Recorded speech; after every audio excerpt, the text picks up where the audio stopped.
You wake up freezing. Not forgot a blanket, freezing. Bone deep, air hurts to breathe, freezing. And you're not annoyed about it. You barely notice. Because this is just Tuesday. You are 17 years old. It is roughly 30,000 years ago. And you are living through the Ice Age as a teenager with all the same hormones, mood swings, and crushes you'd have today. Except instead of worrying about homework, you're worrying about whether the mammoth herd moved south overnight. Let's step into your world, because it is far stranger and far more human than you'd expect. Your home isn't a house. It's a shelter built from mammoth bones and stretched animal hide, wedged into the side of a valley to block the wind. Inside, a fire burns constantly, tended in shifts, because if it goes out in weather this cold, people can die. Not might, can. You've grown up understanding that fire isn't cozy ambience. It's the difference between your tribe existing tomorrow or not. Here's something that might surprise you. Your brain, right now, at 17, in the Ice Age, is essentially identical to a modern teenager's brain. Anthropologist Richard Klein has argued that fully modern human cognition, the same wiring you have, was already in place by this point. You feel embarrassment. You feel jealousy. You definitely have crushes. And you definitely gossip about them by the fire at night, just without phones. You spend your mornings learning to knap flint, chipping stone into blades sharp enough to butcher a reindeer. Your hands are already calloused from years of practice. Archaeologist Randall White has spent decades studying artifacts from this exact period, and what he's found again and again isn't just tools. It's jewelry, beads carved from ivory, pendants made from teeth. Ice Age teenagers, it turns out, cared deeply about how they looked. Some things, apparently, never change. Midday, and the elders call a meeting. Scouts spotted a reindeer herd 2 valleys over. This matters enormously because your entire tribe's survival runs on a tight, brutal math problem. Roughly 30 to 50 people, all fed by hunting and gathering. No stored surplus beyond what smoked meat and frozen ground can preserve. One bad hunting season isn't an inconvenience. It's a crisis.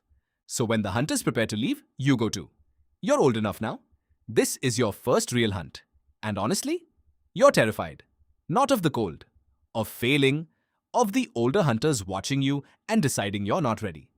Some fears, it turns out, are timeless too. The hunt itself is nothing like the movies. It's not one dramatic spear throw. It's hours of silent tracking through snow, reading footprints, judging wind direction so the animals can't smell you coming. Anthropologist Stephen Kunn has studied Ice Age hunting strategies and found something remarkable. These hunts require deep cooperation, patience, and communication. Not brute force. Teamwork. You succeed together, or you don't succeed at all. You get your kill. A reindeer brought down by a coordinated group throw. And what happens next tells you everything about how this world actually works. Nobody keeps the meat for themselves.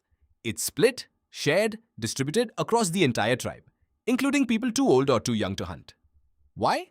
Because in a world this harsh, hoarding doesn't make you powerful. It makes you isolated. And isolated in the Ice Age means dead. Community isn't a nice idea here. It's survival technology. That night, back at the fire, something happens that might be the most human moment of your entire day. Storytelling. An elder recounts the hunt, exaggerating slightly, making you sound braver than you felt. Everyone laughs. Everyone listens. This is entertainment, education, and history all at once, passed down with zero written language, purely through memory and voice. Look up, and the sky above you is staggering. No electric light for hundreds of miles in any direction means the stars aren't a rare treat. They're just always there, blazing, uncountable.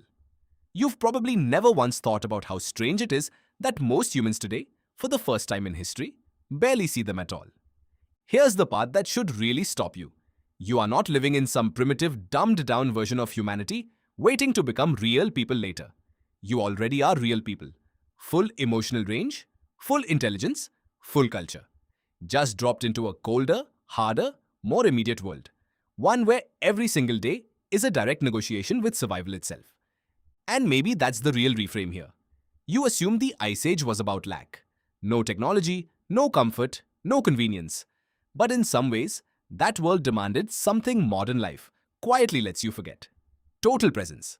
Total reliance on the people around you.